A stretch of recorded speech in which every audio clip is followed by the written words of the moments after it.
the Directorate General for Defence, Industry and Space, or DEFIS. I'm delighted to welcome the Head of Unit for Earth Observation, Dr. Mauro Facchini. Mauro, thank you for joining us today. Thank you very much, and Ruth, and thank you very much for the invitation. It is with immense pleasure that we will come the meeting today and the 2023 Global Climate Highlights issued by the Copernicus Climate Change Service, so C3S. We knew, thanks to the work of the Copernicus program all over 2023, that we would not, unfortunately, receive good news today. But the annual data presented here provides yet more evidence of the increasing impacts of climate change. The European Union is working to build a greener, more digital, and more resilient Europe. The EU, in line with the best available science, has agreed on an emission reduction of 55% by 2030, now just 6 years away. The challenge is clear. Copernicus, the Earth observation component of the EU space program, funded and managed by the European Commission, is one of the best tools available to guide our climate action, keep us on track with the goals of the Paris Agreement, and accelerate the green transition. Copernicus services are key to implement the Union's Green Deal policies to increase the sustainability of human activities and the healthiness of our environment. Without monitoring how our climate is changing and the risks that these changes will bring, we cannot plan for a climate resilient future. The Global Climate Highlights 2023 released today show that 2023 was the hottest year on record, with global temperature close to the 1.5 degrees limits. Highlights also provided evidence on many other records this year. The urgency of climate action has never been more important.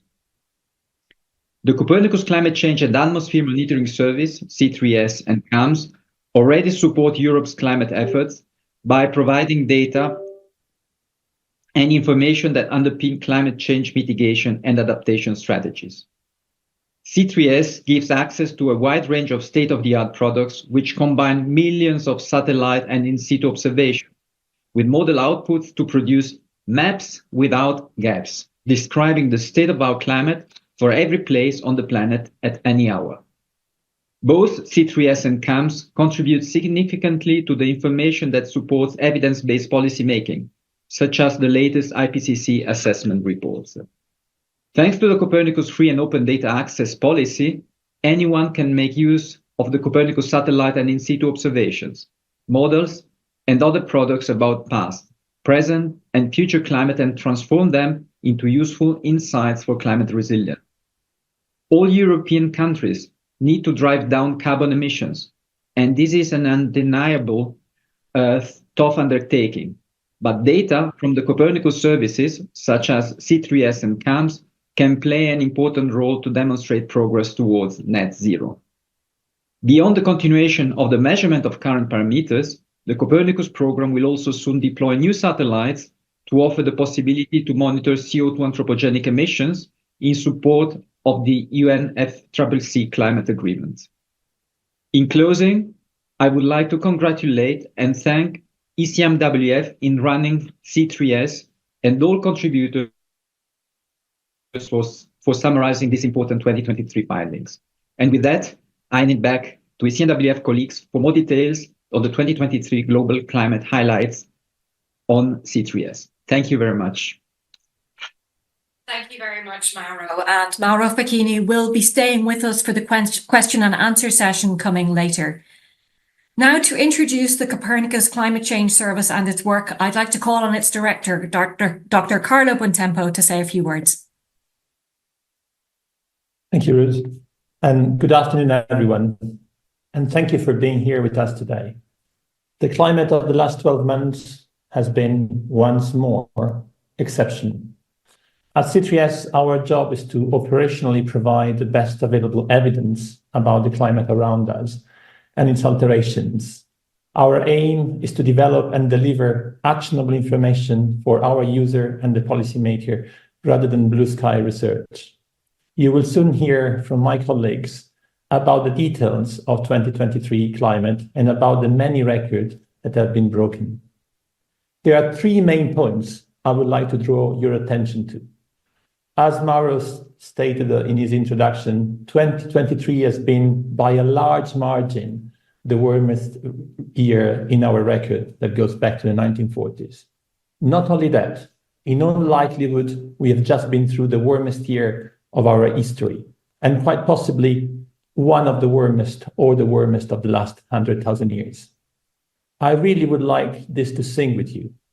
This basically means that our cities, our roads, our monuments, our farms, in practice, all human activities never had to cope with a climate this warm.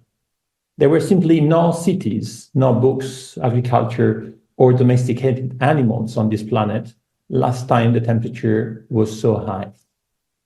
This calls for a fundamental rethink of the way in which we assess our environmental risk, as our history is no longer a good proxy for the unprecedented climate we are already experiencing. Second point, for the climate of this planet to be steady, there needs to be a fine balance between the incoming radiation from the sun and the radiation that the planet emits back into space. The increase in the concentration of greenhouse gases in the atmosphere, largely induced by the combustion of fossil fuel, has altered such a balance and consequently has increased the temperature of the planet. Unless we manage to rapidly stabilize the concentration of greenhouse gases in the atmosphere, we can't expect different results from those we have seen in recent months. On the contrary, following the current trajectory, in a few years' time, the record-breaking year of 2023 will probably be remembered as a cool year. Third, there are several climate events in 2023. While several climate events in 2023 took climate professionals by surprise, the information scientists made available over the last few decades provided a very useful guidance for what we have experienced this year. Our society urgently needs to improve its ability to effectively use the information, knowledge, and data that climate science and services such as Copernicus Climate Change Service openly and freely provide. Events such as today's press conference provide an opportunity for us to support such a process. So thank you very much for your attention. Thank you, Carlo, and thank you to you and your team for preparing today's report for the Global Climate Highlights 2023. Carlo, along with Dr. Samantha Burgess from C3S and Dr. Richard Engelin from the Copernicus Atmosphere Monitoring Service, will be available for questions after the presentation. For the key findings of the Global Climate Highlights report, I now call on C3S Senior Scientist, Dr. Francesca Guglielmo, to present.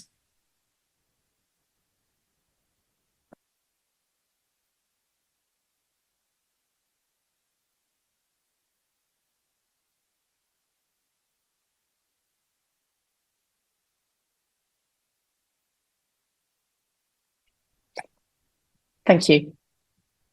And thanks for the introduction. I'm presenting today the Global Climate Highlights for 2023 on behalf of the C3S Climate Intelligence team at ECMWF. 2023 was the hottest year on record. The global average temperature in the verified reanalysis dataset, going from 1940 to present, was 14,98 degrees Celsius, more than half a degree warmer than the average for the 1991-2020 reference period. This temperature was 0.17 degrees warmer than in the previous warmest year, 2016. Here we look at monthly average global temperatures, where 2023 is the red upper curve, and the previous decades are stacked below, getting progressively warmer.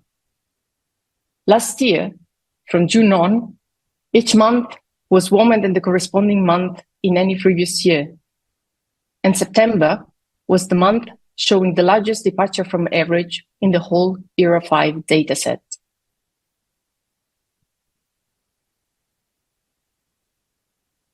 Shifting to a longer-term perspective and considering further datasets beyond Era 5, on the left-hand side shown as 5 years running averages alongside Euro 5 and on the right as monthly values, we see that 2023 was the warmest calendar year since 1850, and that the increase in temperature above the average for 1850-1900, the pre-industrial level, reached 1,48 degrees. Based on different data sources, it is likely that for upcoming 12-month periods, like the one ending this month or next month, global average temperature will exceed 1,5 degrees above pre-industrial.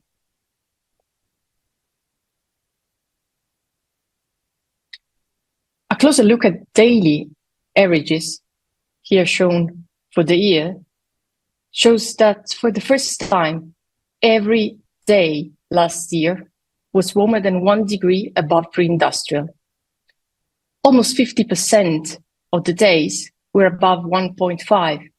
And for 2 days in November, the global average temperature was at 2 degrees above pre-industrial. Again, for the first time.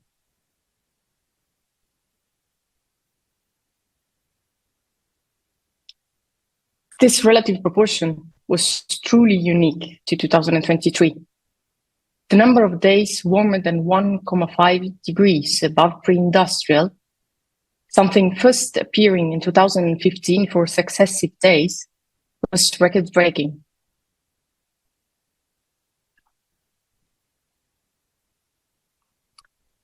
Looking at the spatial distribution of air temperature anomalies in 2023, on the right-hand side, almost all land areas saw above-average temperatures, with anomalies of more than 1 degree, for instance, over much of Europe and North America. Air temperatures over ocean were also predominantly warmer than average, the warmest on record for several regions, as for instance, for much of the North Atlantic and the Caribbean, the northern tropical and southern parts of the Pacific, parts of the South Atlantic and of the Indian Ocean. We see a marked contrast with respect to 2022 on the left-hand side for temperatures over tropical and subtropical Eastern Pacific, illustrating the transition from La Niña in blue to El Niño in red. With El Niño emerging in spring 2023 and being officially declared by WMO in July. In connection with these exceptional conditions, heat waves, drought, wildfires and floods were seen across the globe, often locally severely impacting communities. Now let's see how all these regions experiencing extra warmth contributed differently to the global average air temperature. On the left-hand side, you see a time series of air temperature anomalies for the years 2022 and 2023 at monthly breakdown from land above and ocean below. Without going, and the color coding corresponds to latitudinal bands shown in legend on the right-hand side. Without going in too much detail with this rather complex graph, I want to stress that the region that contributed the most to the increase in air temperature observed from May to August 2023 was the tropical ocean, here in dark green, which also played a predominant role alongside the northern extratropical land, in dark red, in determining the large anomalies observed between September through December. So from air temperatures over land and oceans, if we look at the sea surface temperatures during 2023, these were at global average persistently and unusually high, at record levels for the time of the year from April through December. Here in this graph at regional scale, we do see clearly the transition from La Niña to El Niño in spring in the tropical Pacific, but also a signal which is high in most oceans, in particular in the North Atlantic. Marine heat waves occurred around the globe, including in the Mediterranean, North Pacific, and much of the North Atlantic. The warm tropical Atlantic also contributed to the above normal hurricane season last year.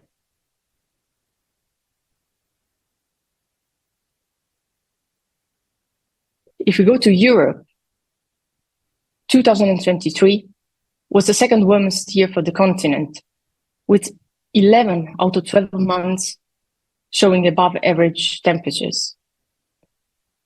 Conditions were highly variable, as we see here at monthly breakdown, with September being the warmest September on record, leading to autumn, so European autumn, September to November, second warmest on record.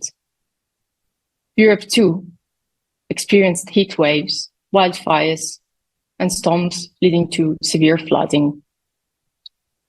From European land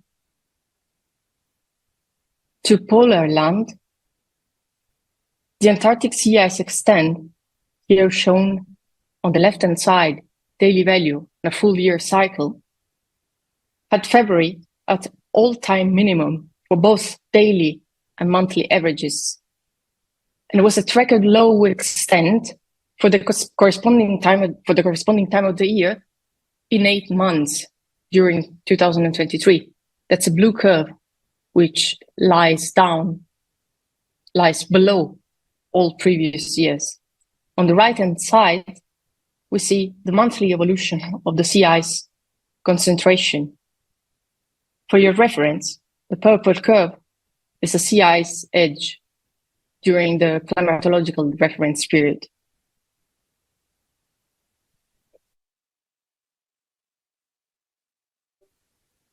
And the concentration of the greenhouse gases, carbon dioxide and methane, here shown as column averaged monthly values over the years, continued to increase in 2023. The increase was similar to the one observed in previous years for carbon dioxide, whereas for methane, it was high, but less than for the last 3 years.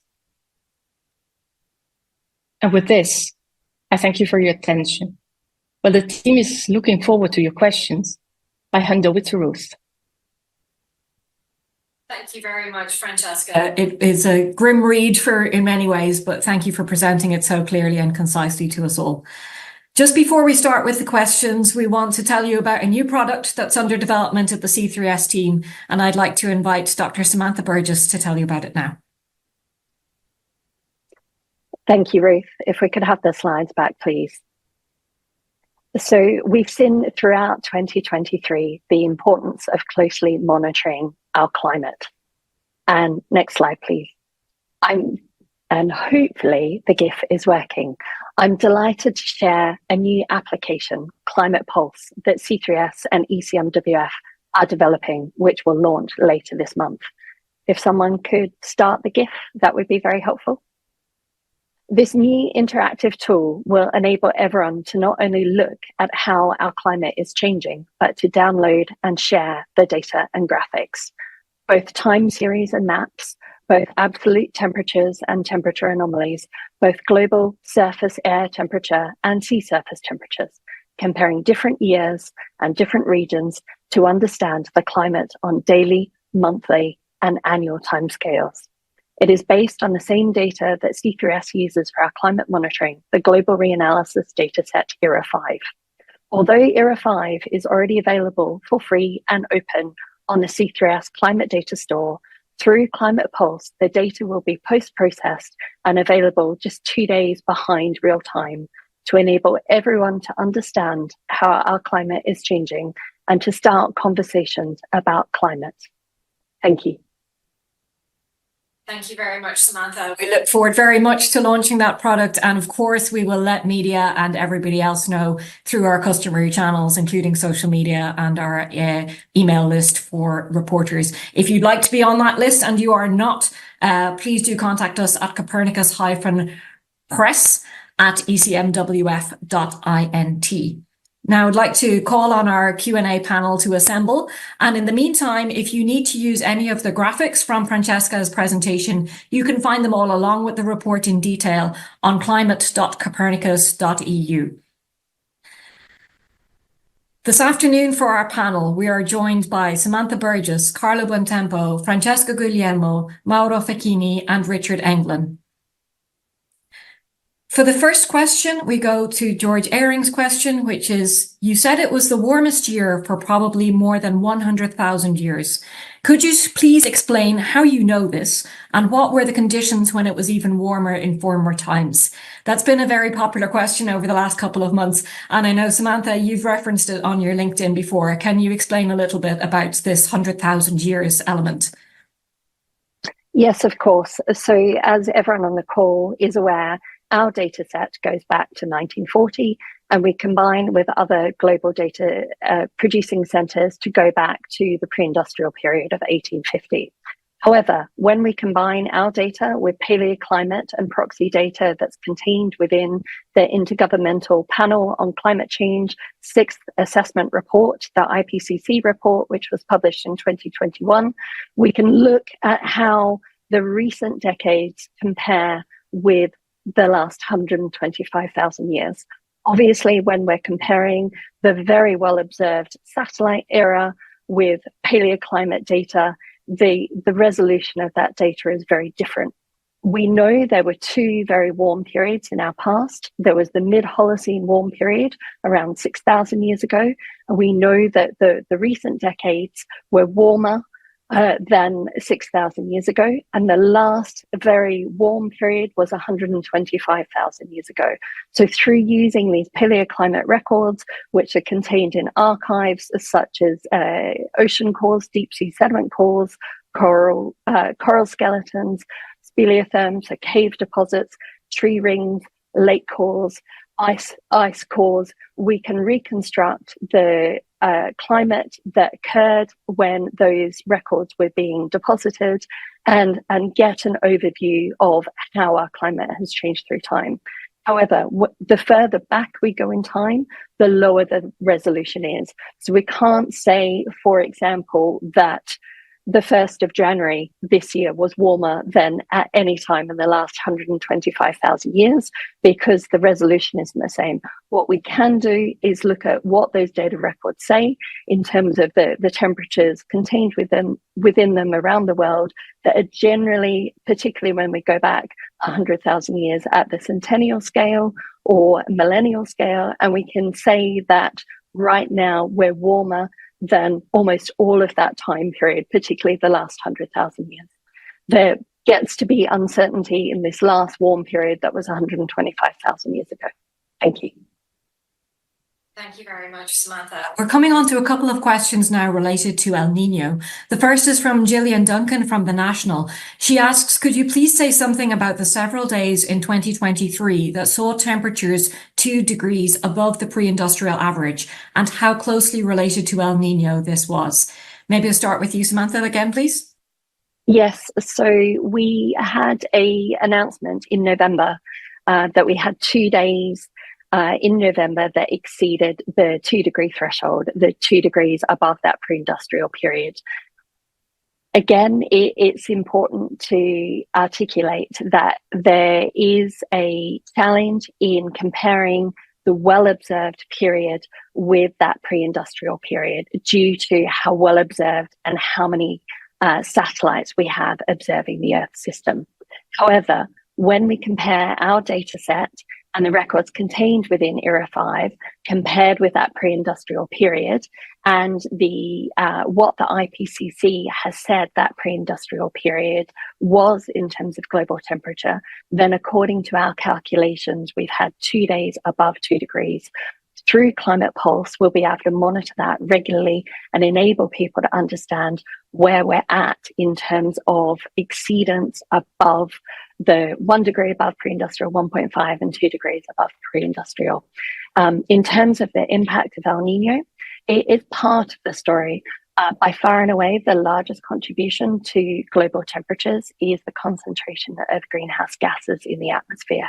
However, the El Niño event did start in July and continue to develop in the equatorial Pacific, connect up with the atmosphere, and build around the world. So those particular days in November may have had a small contribution from the current El Niño event. Thanks, Samantha. Then a related question from Jakob Meyer from ARD Radio. How many of the records that you mentioned would be due to El Niño, or put otherwise, would 2023 have been so special a year without El Niño? 2023 would have been an exceptional year without El Niño. When we look at sea surface temperature in particular, the temperature across the global ocean, the extrapolar global ocean, so we record the temperature between 60 degrees north and 60 degrees south to remove the icy parts of the ocean. We had record temperatures in the ocean from April onwards. So this was before the El Niño event was classified and before those teleconnections were in place to take it beyond the Pacific Basin to other parts of the world. Slightly unusual question from Yuri Kapinus. Maybe, Carlo, you can speak to us briefly. He tells a story regarding radio frequencies and asks if there is any correlation between increasing number of radio frequencies and increasing temperature. Is there anything there? Not that we are aware of. The things are operating in different bands, and the radio frequency have no significant bearing on it. On the other hand, this radio frequency are posing a challenge, at least some of the mobile band that are currently used, to our ability to monitor the climate, which is interesting in the sense that some of the radio frequency operate in band that used to be frequency bands where it was possible to observe the Earth from satellite. And so there is an interference, but it's not in the direction that it was suggested in the question, but rather in our ability to see the Earth from space. Thank you very much, Carlo. We move now to a question from Clara Barata from Público in Portugal. What prevented 2023 from being the warmest year on record in Europe? I ask this because in Portugal, it was not so hot as in other areas of Europe. And having spent the summer in Ireland, I can confirm it was also not the warmest there. Samantha, what's going on?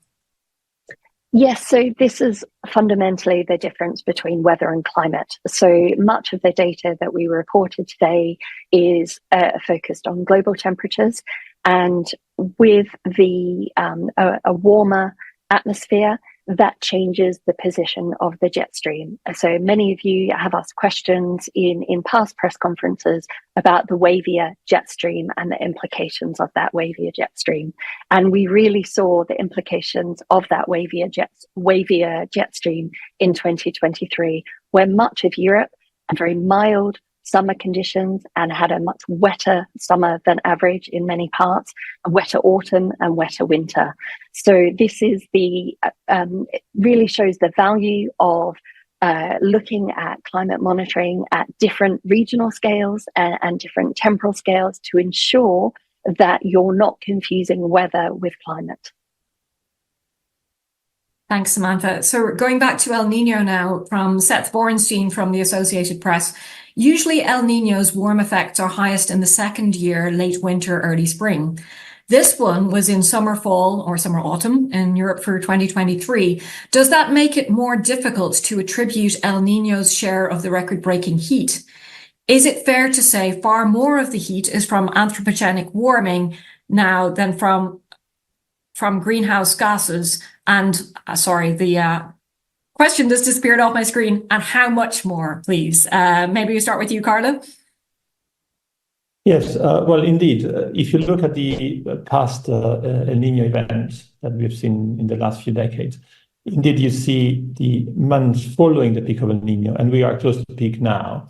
So looking at the prediction of the seasonal prediction model that CTS makes available, which are coming from the Global Producing Center in Europe. So that's the Met Office, Meteo France, Deutsche Wetterdienst, CMCC and ECMWF, but also enriched by the contribution of the Canadian, American and Japanese model. All this model depict a peak of El Niño now and a rapid decline back to neutral condition in the next few months toward the spring. So we do expect the next few months to be warm and to again see a peak in the global mean temperature. What was extraordinary, as you mentioned yourself, is the fact that we have seen impact of El Niño already before in the last few months. And this is strange. But then if you look at, and this is part of the press release, and it was presented by Francesca earlier on, where this extra heat is coming from, you realize that the extra heat this year is not only coming from the Pacific, as you would expect during an El Niño, it's coming from all other regions, in particular extra tropical land. So Eurasia and North America being quite important in that respect, as well as from other ocean basins. So in that sense, as already mentioned by Samantha, what we have seen this year is not just El Niño. El Niño contributed to it, but is very much linked to a signal coming from the warming of the climate system. And this is something we'll see more and more often in the sense that with the warming of the climate system, more subsystem of the climate, more processes will be affected and will become potentially more intense or frequent. And this is an area where attribution becomes important, and there are a number of programs, not only Copernicus, but a number of research projects in Europe and elsewhere, who are looking at ways of attributing some of this event or some of this extra warming to climate change. And incidentally, today there is another press event in the afternoon focusing exactly on that. Thank you very much, Carlo. Yes, our colleagues in the X-AIDA project, that's the letter X and then AIDA, like the opera.eu, xaida.eu, have a report coming out later today that will detail a little bit more about attribution. And of course, that's an area of increasing interest for our scientists at C3S as well. We go back to Clara Barata from Portugal because she has a really popular question. Do you expect the global average temperature to continue to go higher even after January and February 2024? Or do you expect it might go down? Samantha, please. Yeah, it's a really interesting and important question. So we expect the current El Niño event to peak either this month or next month. And we know that there is a lag between the peak of the event and the impact on global temperatures. So the expectation is for the first quarter of this year to continue the trend that we observed in late 2023 with anomalously warm temperatures. However, when we look at the global ocean temperature and we look at the data for early January, it's higher than it's ever been before. And we know that for this time of year, and we know that for ocean temperature, it continues to increase until March, which is the end of the Southern Hemisphere summer. And that's due to more ocean being in the Southern Hemisphere and more radiation or energy from the sun hitting the surface of the ocean. So although the expectation is that the impacts of the El Niño will dissipate as we move further on within 2024, we are really uncertain about how ocean temperature, particularly surface ocean temperature, will continue to evolve within 2024. And whether it'll follow the remarkable trends of 2023 or whether it will behave like it has done historically, where it will peak in March and then cool again. Thanks very much, Samantha. I think that may also answer the question from Kate Abnett from Reuters about your expectations for this year and whether the current El Niño will be followed by a period of neutral or La Niña or more El Niño conditions. Just checking, Carlo, in case you have anything to add there. No, I mean, pretty much what Samantha was saying. We do see from all these models I was mentioning before, this rapid transition from the current El Niño condition back to neutral by the end of spring. And if we look at the statistic of past events, it's more likely than not that after El Niño, there will be a transition towards La Niña condition. It's too early to say. We are the predictability of summer at the end of during the winter is limited, so we cannot say for certain. But there is a sharp decline in temperature seen by all models. Thank you very much, Carlo.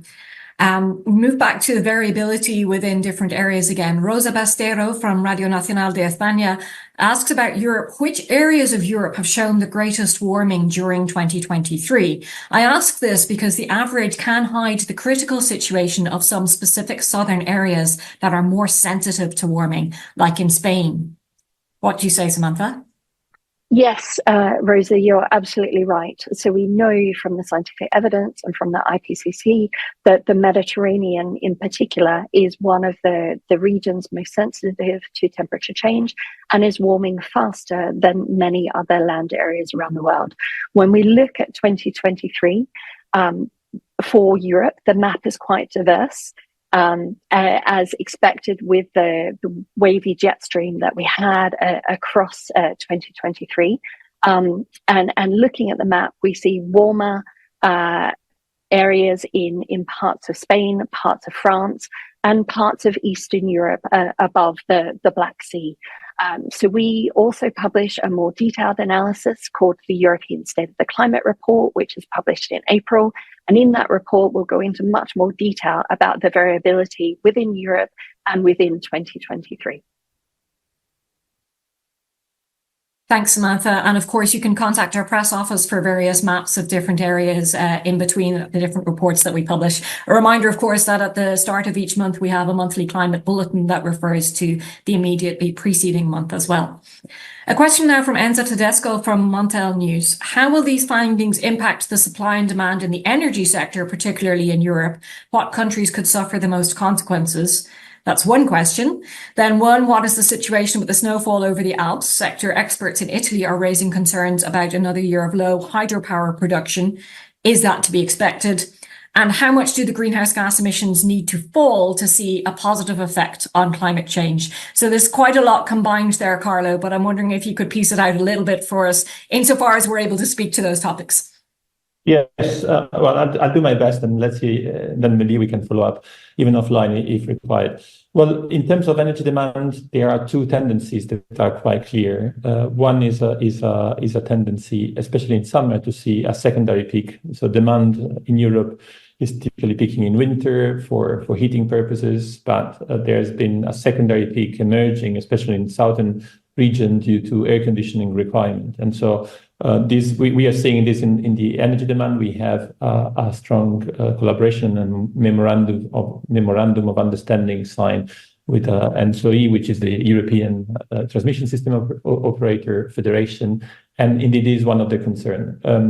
If you look at what the next few months have in store, well, there is, looking at seasonal prediction again, we do see a signal for warmer than usual climate especially all over Europe, with the exception of Scandinavia and particularly larger in Southern Europe. There is also a wet signal over Central Europe, and this partly can go in the direction of the snow availability on the Alps. But it's clear, as we have seen in recent months, that there is a bit of a divide between the southern edge of the Alps and the northern side. We've seen a number of events recently reducing the amount of snow on the Alps, and this can potentially lead to a limit in the snow water equivalent, the amount of snow on the Alps in the southern side, which is one of the ingredients that led to problematic condition last year. So these are, I guess, with those I addressed partly at least the first two questions. In terms of how much emission needs to fall, that's in a sense is a tricky question, because if you look at the system that we have, the climate system, we do know that the climate system and the temperature in particular respond to the concentration of greenhouse gases. And so until we stabilize the concentration of greenhouse gases, we cannot expect any different result. It takes a long time to remove the carbon and from the atmosphere, and this means that we are in the long period, and the sooner we can stabilize the concentration and get to the net zero, the better it will be. And in that sense, even a tenth of a degree matter, and the sooner we take action, the better. Thank you very much. We have a question from Ken O'Brien from the Financial Times, just relating to La Niña and temperature later this year. Ken's, I hope that's already been answered. But just since you mentioned greenhouse gases just there, Carlo, she's also asking about, can you talk a bit more about the slowing growth in methane concentration in the atmosphere, please? Samantha, would you like to start? Or Carlo, as you wish. Go ahead. I was just saying, go for it. Do you want me to start? I was about to suggest it, Richard. Please go ahead. Okay, sorry for the confusion.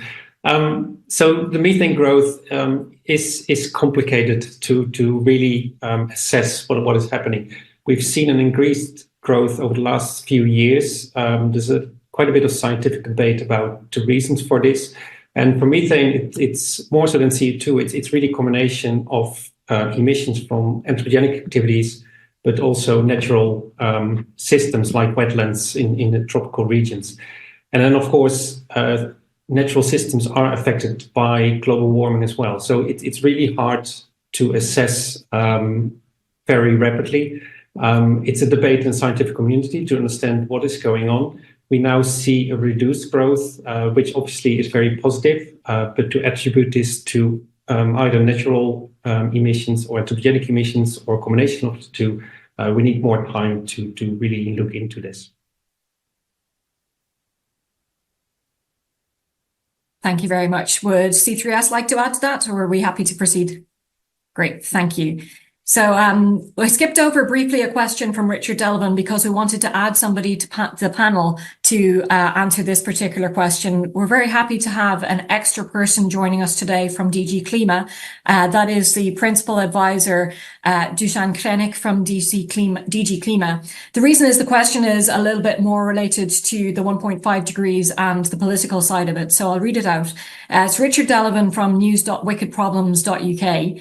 He says, at COP28, Dr. Sultan Al-Jaber called keeping to 1.5 degrees Celsius above pre-industrial levels as a North Star, reinforcing the idea that the warming limit in the public mind is a climate goal.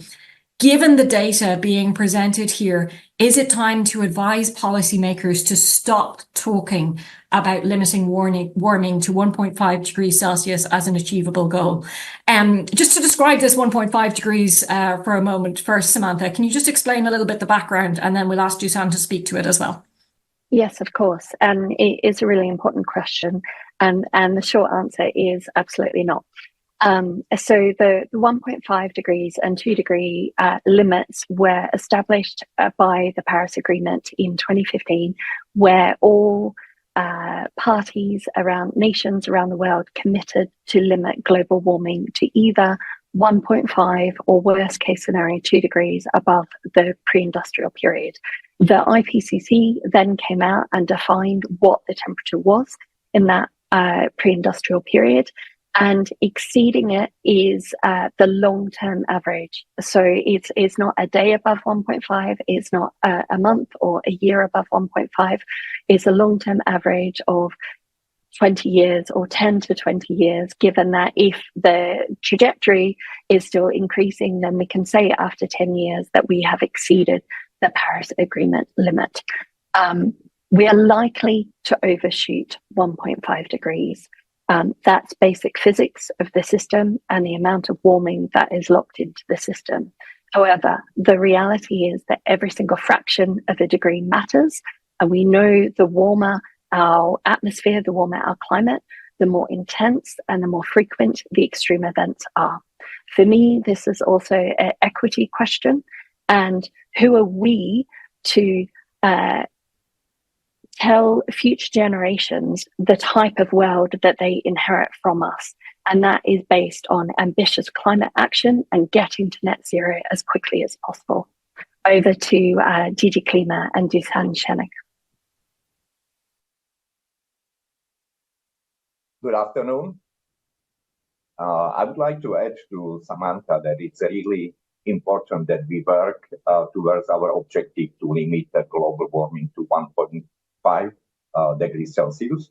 And the European Union is doing everything what is possible, aligned with our ambitious goals of achieving climate neutrality by 2050 and to reduce greenhouse gas emission by at least 55% by 2030.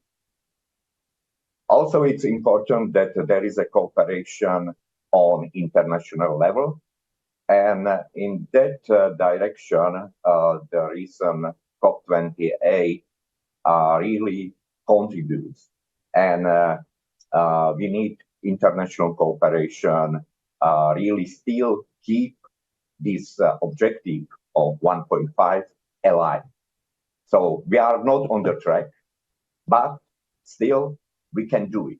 So, but we need really broad international cooperation, and there were many achievements in the recent COP28 conference that the goal to triple renewable energy production, also to increase progress in energy efficiency, doubling energy efficiency gains, and there were also good results on loss and damage fund, and at least there was a move to transition away from fossil fuels.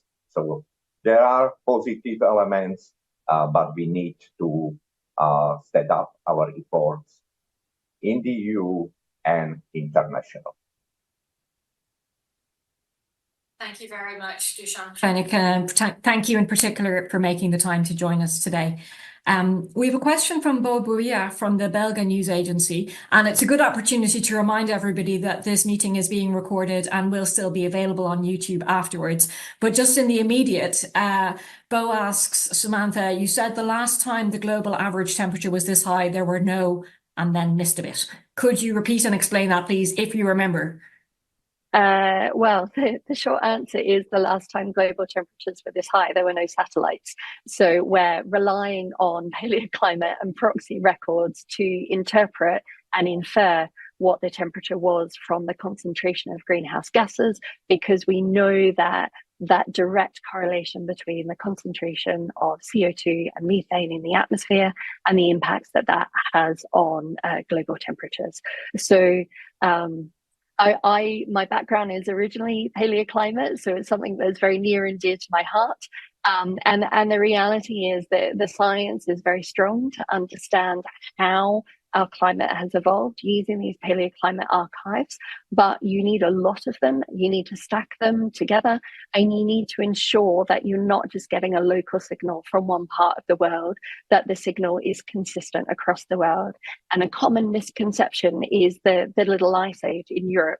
That was a European phenomenon. It wasn't a global phenomenon. So although we, back 200 years ago, you could ice skate on the Thames, that didn't have the same footprint on global temperatures. It was very much a European regional temperature dip. So it's really important to understand the difference between the local records, the regional records, and global records when we're understanding how our climate has evolved and will evolve.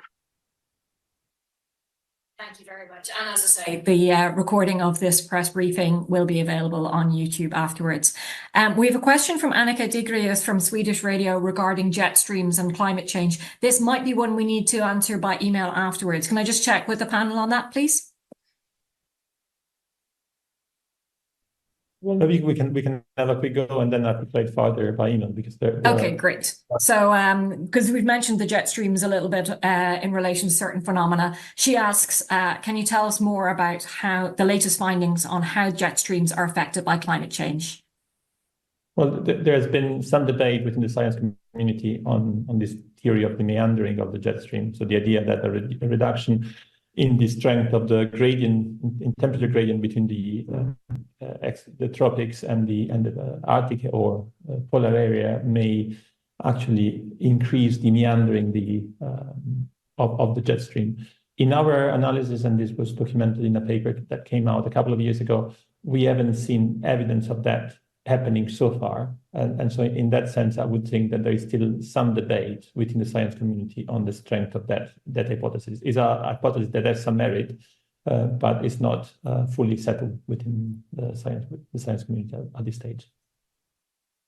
Thank you very much, Carlo. And Annika, do feel free to keep in touch with us on email about that one. We go back to Clara Barata in Público in Portugal. It's a really interesting question. We talk in the report about ocean heat waves and the various impacts of them. Do we expect the ocean heat waves to continue this year? Samantha, please. Yes, we do, at least for the first quarter of this year. So when we look at the data for early January, we see that ocean heat content, both globally and for different ocean basins, is much higher than average for this time of year. The expectation is that these high sea surface temperatures will continue throughout the winter and spring, and then it remains to be seen if the ocean behaves as it did in the past. But with these high sea surface temperatures, we are more likely to get marine heat waves, which we observed many of around the world in 2023. Thank you very much. Going back to Kenza from the Financial Times, sounds like a very detailed question, so we may be answering it a bit later, but she's wondering whether you're able to attribute a rough numerical proportion of last year's warming to El Niño versus the greenhouse gas concentration. Samantha, would you like to have a go? I can start. So generally, the positive impact or the warming influence of an El Niño event is about 0.1 of a degree. So we can see that historically in the strong El Niños such as 2016 and 2020. We know that the impact of El Niño on global temperatures is normally stronger in the second year of the event rather than the first year. So we're still trying to disentangle the different contributing factors of the anomalous heat within 2023. So a part of it is El Niño, but not all of it. A part of it is the anomalously high surface ocean heat content. Part of it is where we are in the solar cycle. A lot of it is greenhouse gas concentrations in the atmosphere. Part of it is the Hunga Tonga volcanic eruption in 2022, which released a large amount of water vapor into the atmosphere, which again is a greenhouse gas. Carlo, Richard, please complement if useful.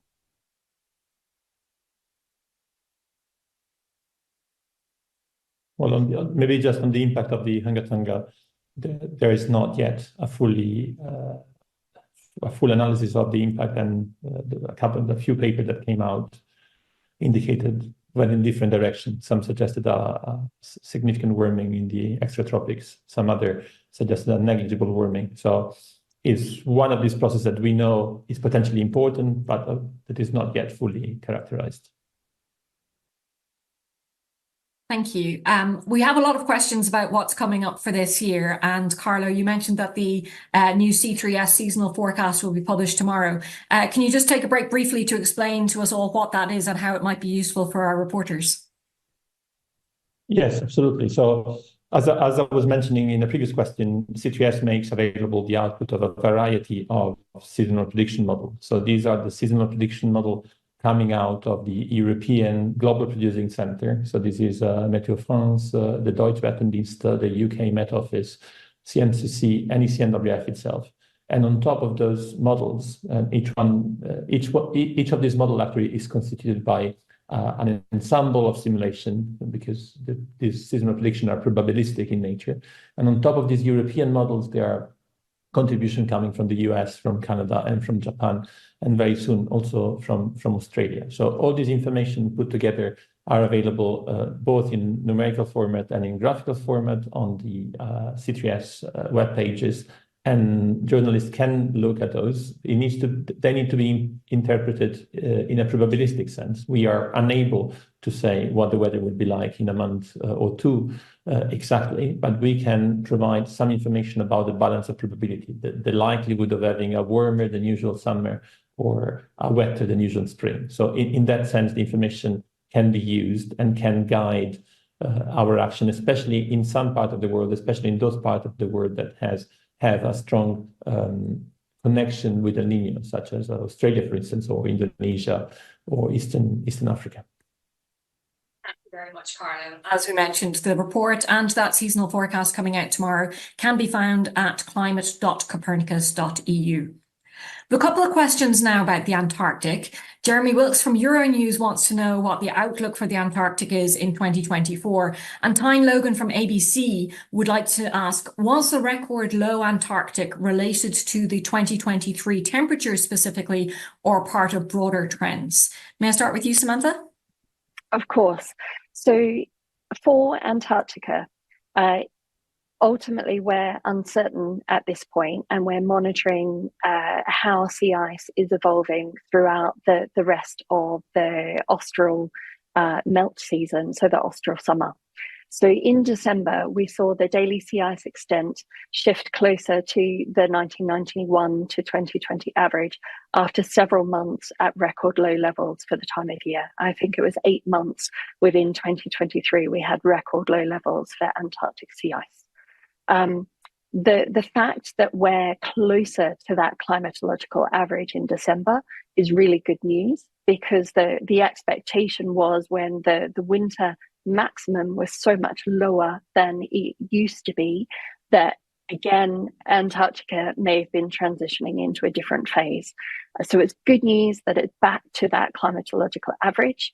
But we and other sea ice monitoring centres will be monitoring very closely to understand what happens and where Antarctic sea ice ends up in February, March at the end of the melt season. In terms of the second question and the correlation with record temperatures, global temperatures in 2023, and how this impacts sea ice in particular, obviously when we have the high ocean temperatures, if you have warmer water sitting below sea ice, then it's easier to melt that sea ice. Antarctica and both poles of our planet are regions of very, very high variability.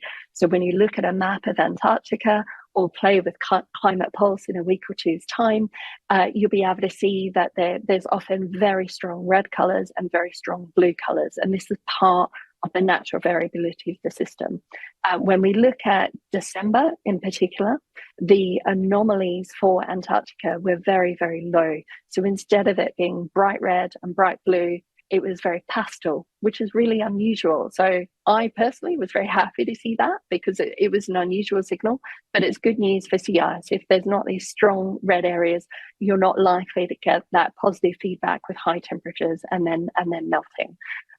But we have to wait and see what happens. There has been suggested by the sea ice scientists that there was a phase change in 2016.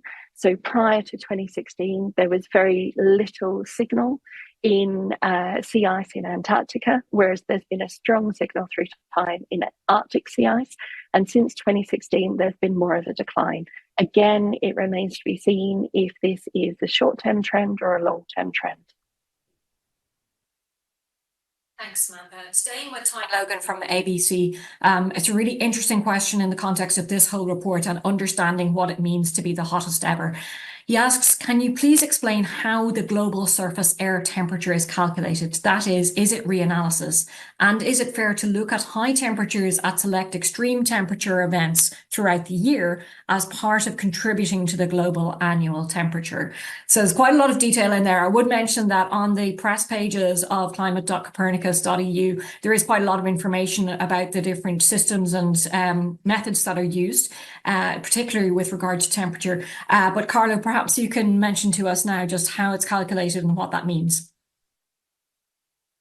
Well, maybe I can start. I guess Sam is the person that is closer to the topic. The main mechanism we use to look at the global mean temperature are the climate reanalysis. So this is you can see those as a byproduct of what we do at ECNWF every day, which is to make weather forecast. And in order to make weather forecast, we ingest an exceptional amount of data into the weather prediction model. We're talking about hundreds of millions of data points getting in every day. And these allow us to constitute what we call the analysis, which is a description of the value of all physical variables for any place of the planet. So this is what we do. This is a starting point of the reanalysis, and then we can use the same mechanism, and that's what the Copernicus Climate Change Service does, to reconstruct the climate of the past.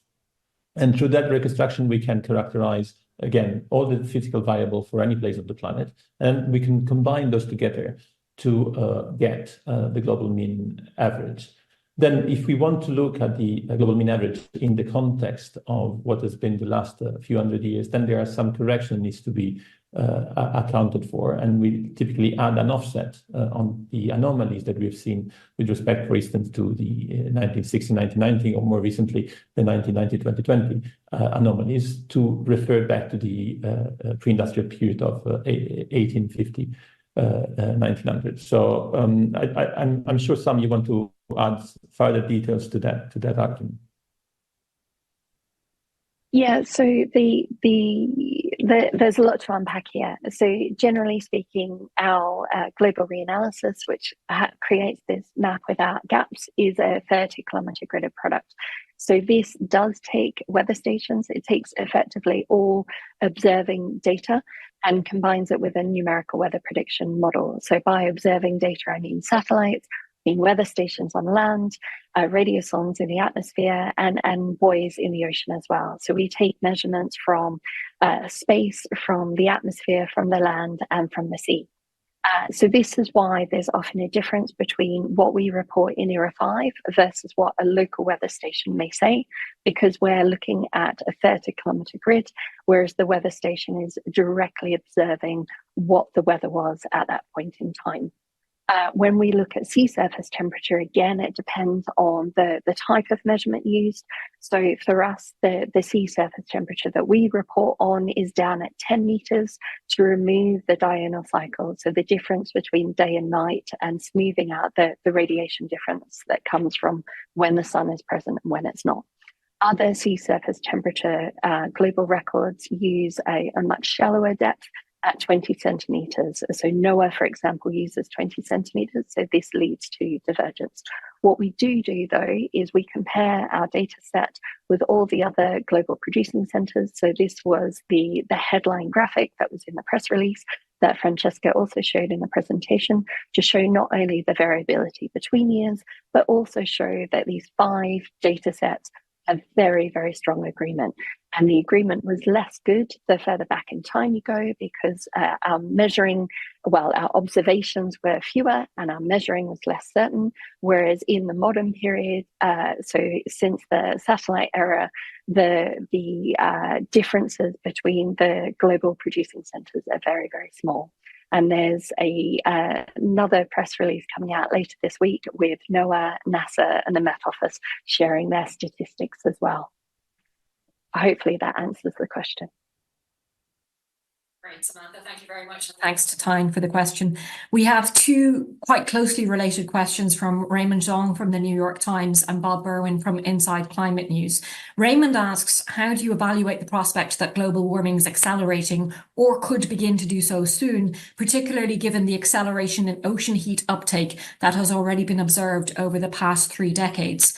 And Bob says, there's been some public scientific discussion as to whether global warming is accelerating. Can you provide a decadal rate of warming for the last 5 decades back to 1970? So it's quite a lot of questions there, but in essential, are things getting worse and worse, Samantha? It's hard to say is the short answer. So we can make a start, and if I haven't answered your question properly, we can follow up over email. So the temperature increase since the second half of the 19th century is estimated to be around 1.2 degrees. And there has been an average increase of 0.1 degrees Celsius every 5 to 6 years since the mid-1970s. But this rate of warming has not been steady. For example, when we look at the 5-year averages centered on the years from 2003 to 2012, they show hardly any change. This was the famous pause that many of you will remember, the climate pause. And then there was a sharp rise after that period due to the exceptional warmth of the years of 2015 to 2022 and the 2 strong El Niños during that period. The average rate of temperature increase, according to ERA 5, is 0.19 degrees Celsius per decade from 1979 to 2022. That said, though, the rate of change for 2023 was outside what was expected. So whether there's been a phase shift or a tipping point, or it's an anomalously warm year, we need more time and more scientific studies to understand what's happened and really attribute why 2023 was so different from what we expected. Thanks very much. Carlo, anything to add on acceleration of the rate? No, I think it's just repeating really what Sam was saying is a valid hypothesis. We've seen something very unusual this year. So one possibility is that is on the edge of a distribution of climate variability. There is an oscillation on top of the trend that has been bigger than expected. But another possibility, and it is a valid hypothesis, is to assume that this has been a change in the rhythm and climate change is accelerating. We don't know yet, and as some said, this calls for further research and really to understand the origin of some of this big shift that we've seen in 2023. Thanks very much, Carlo. We had a question via email from Tom Clark at Sky News. He asks, can you tell me where 2023 now leaves the world's warmest year rankings? I believe at the start of 2023, the previous 8 years had been the warmest on record, but this was US data. With 2023 now out in front, does that mean the last 9 are the warmest on record? I thought it would be best to use Copernicus data for the ranking. Now, this was a question we also received by email from many journalists. And Samantha, I'd like you to explain a little bit the difference between using the absolute temperature and the anomaly, and then whether we can actually do a top 10, please.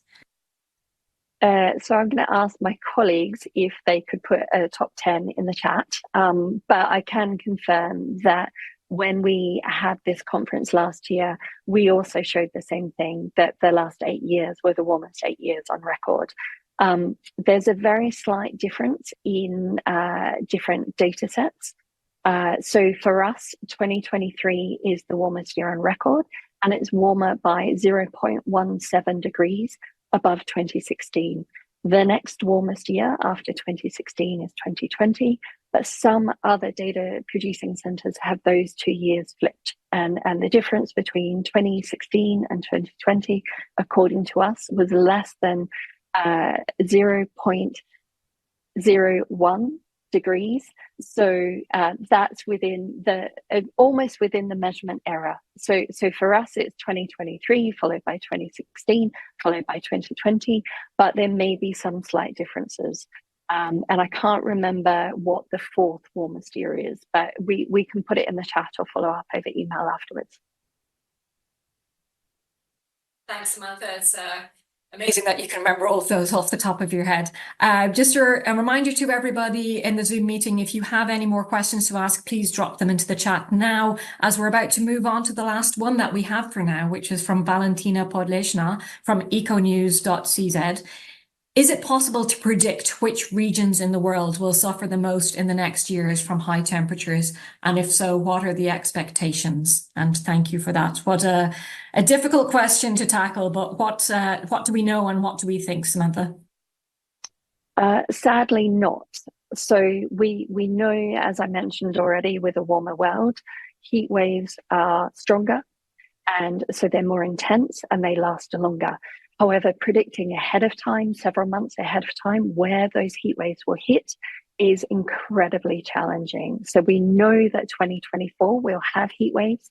When and where they occur, we can't predict, very sadly. If we could, then insurance companies would love us, hospitals would love us, because it would save people's lives. But sadly, weather and the uncertainty that predicting the weather in those long periods, several weeks to months out, is incredibly challenging. And Carlo, please compliment if I missed anything. Well, I was just looking at the question, and I was wondering whether it refers to not just next year, but the following years. And if that's the case, I guess there is something we can say, because we do know that heat waves are already problematic in many parts of the tropics, where especially in the wet tropics, where heat waves have the potential of really causing major havoc and potentially really dramatic condition for livelihood and for human lives. So in that sense, for a combination of climate driver and also the capacity and capability of these countries to react to this condition, I guess some part of the tropical global south can be particularly at risk of heat waves in the years to come. Thank you very much. Well, I know we have colleagues also working on Destination Earth who are addressing some of those concerns through digital twinning and modelling and hopefully finding the best ways to protect everyone in the future. For now, I want to thank everybody who has contributed today to our panelists, Samantha Burgess, Carla Bontempo, Richard Engelen, Francesca Guglielmo in particular for her presentation, Mauro Facchini and Dusan Hrenek, and to all of the people behind them who have helped to provide all of the information here today in this press briefing. Thank you in particular to everybody who has watched online and contributed questions. Please stay in touch with us during the year. As we've mentioned, we have monthly climate bulletins, seasonal forecasts, and still to come, the European State of the Climate in April. The recording of this will be made available, and all of the assets that you've seen today are available on climate.copernicus.eu. Thanks very much for being with us and wish you a safe and happy 2024.